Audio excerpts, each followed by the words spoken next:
Hello guys, তোমরা সবাই কেমন আছো? আমি তো ভালো আছি। আজকে দেখো একদমই মুডটা একদমই ভালো নাই, কারণ দিদি সোনামার চলে যাবে। এখন 5:30 বাজে, 6:15-তে বাস আসে। আর সোনামাকে দেখো আমি এখন রেডি করে দিচ্ছি।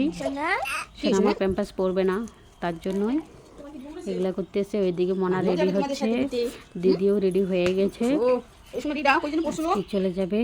ওই যে এটা সোনামার পরে গিয়েছিল, তার জন্য এই বললো সোনামা। আর এখন দেখো সোনামাকে আমি ড্রেসটা পরিয়ে দিচ্ছি।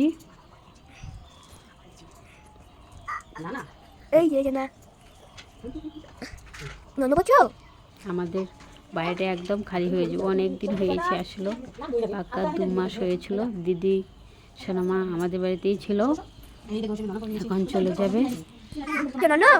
সোনামা রেডি হয়ে গেছে। আমার ভিডিওটা এখন শেষ দিচ্ছি, টাটা, আবার দেখা হবে।